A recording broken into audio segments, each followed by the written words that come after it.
Today I'm going to be asking the question, do low waste living and frugality, money saving, call it what you will, go hand in hand? Hello everyone, my name is Harmony. If you're a new viewer to this channel, welcome, or if you're a returning viewer, welcome back. On this channel I talk about anything that springs to mind and is worth contemplating or discussing. So today I'm asking the question, do low waste living and frugality go hand in hand? Now by that I mean things that you do, for example, that happen to be low waste, like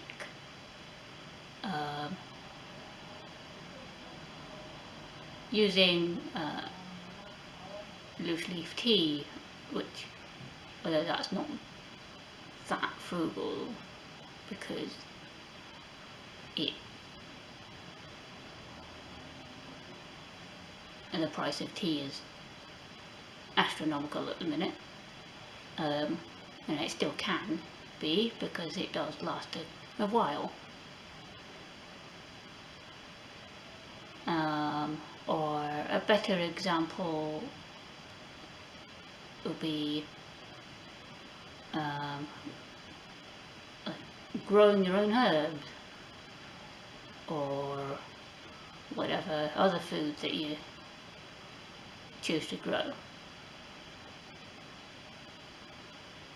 Making your own bread, things like that.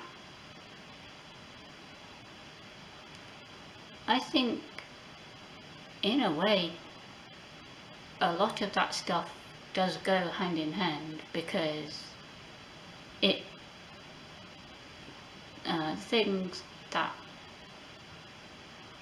are environmentally friendly, or more so, tend to save a fair amount of money.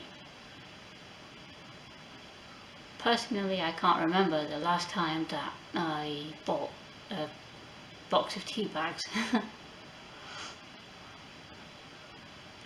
But tea bags have so little in them that yeah, you can use them a couple of times if you really want, but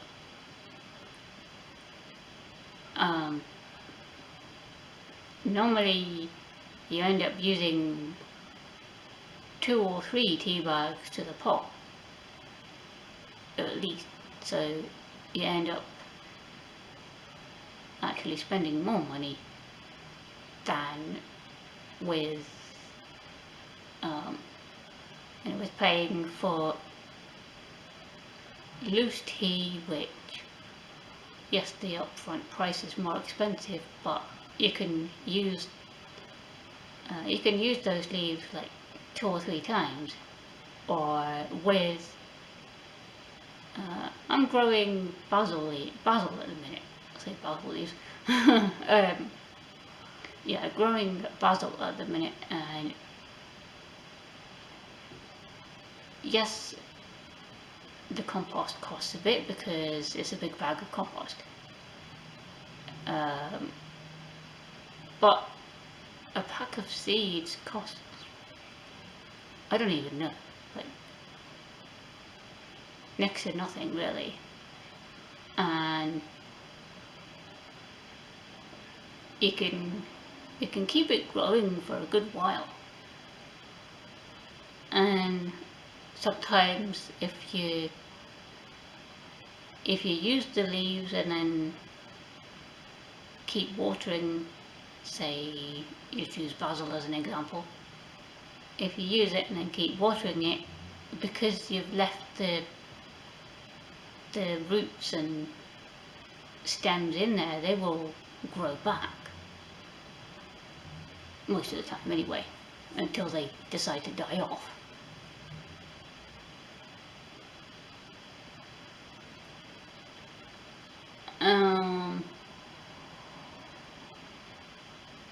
What else? well, the last point I'll say on food is that personally I need to find a better bread recipe, but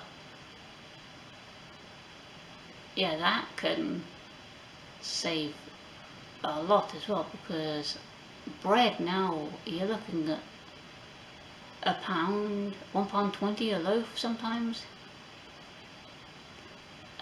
So again, that is gone up quite considerably. So when you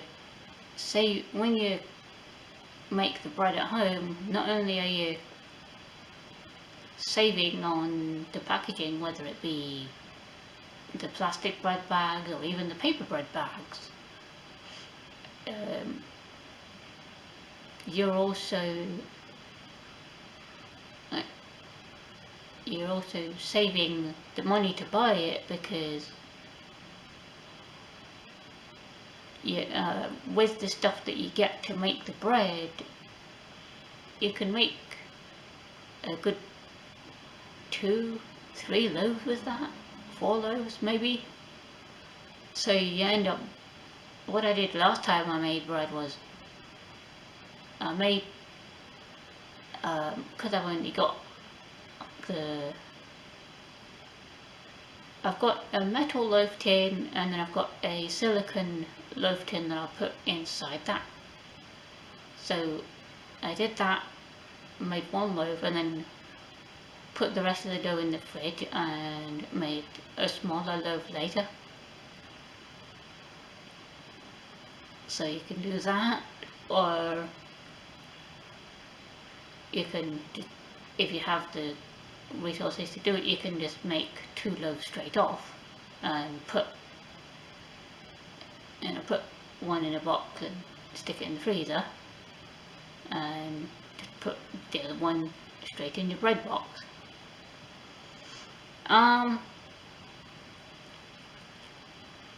But apart from food, another thing that can also be beneficial, very frugal in a way, is if you're somebody that writes a lot and uses, say, other pens. I've recently just got a fountain pen and been given another one. Here, fountain pen. There you go, guys. That will be the Parker Vector. Look.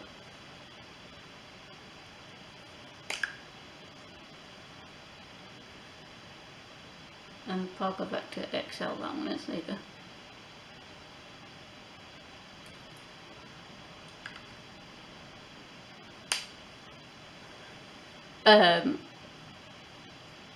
Anyway, I've recently just got that and been given another one, and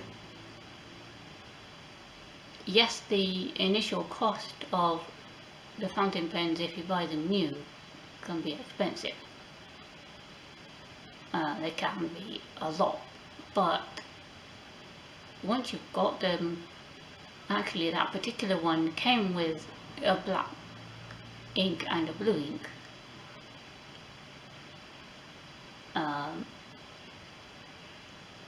So that's a bit of a saving there. I mean, instead of having multiple coloured pens, you can just swap the clean the pen and swap out the cartridge. Or because I've now got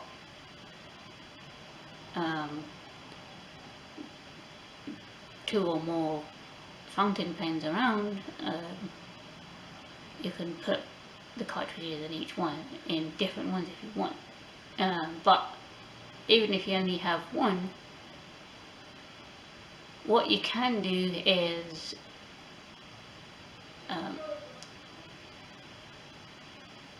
right, WH Smith are selling packs of they're selling packs of 30 cartridges for, like, I can't remember what it was, like $3.50 or something.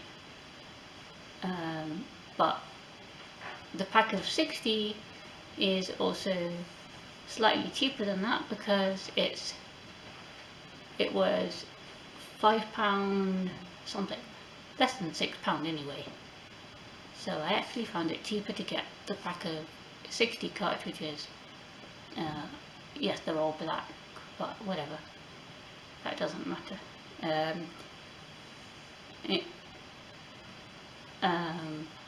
Those are probably going to last for years actually. And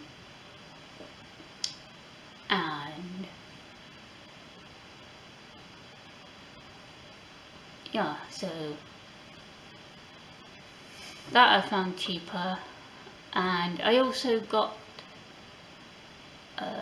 there was a deal on yesterday for A4 spiral bound pad of paper for three for the price of 2, I think it was, or some kind of a deal where it would have been cheaper to get the 3 rather than to get 1 or 2. So yeah, I like those kind of offers. And the thing about fountain pens is that you only need to know how to dispose of the ink cartridges in an environmentally friendly way, which I still have yet to find out. But beyond that, you're really good to go, because most of the time the pens are metal and they are made to last. And yeah, if you keep them well, and they will last for generations, literally.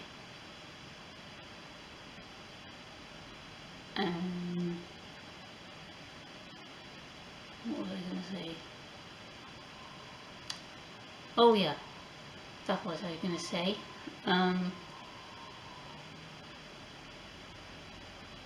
You're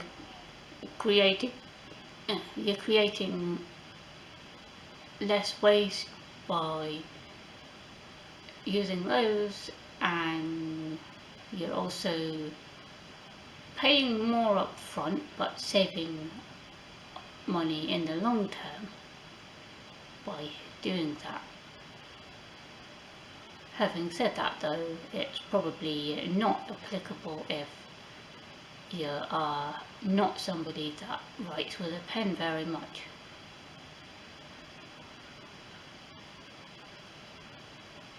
Anyway, that is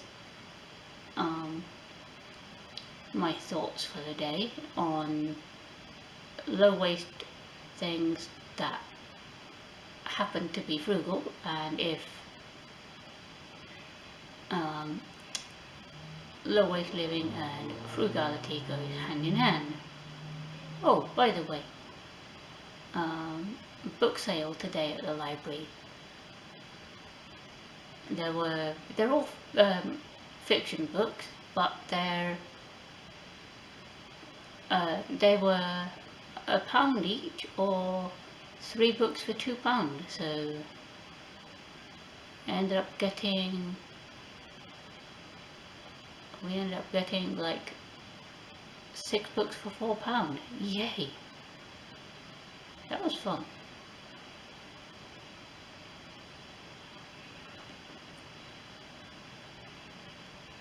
Well, if you enjoyed that video or have anything to add, feel free to give the video a like, leave a comment, and check out any of the other videos in the money saving or low waste playlists. Subscribe to my channel, and I will see all of you in the next video.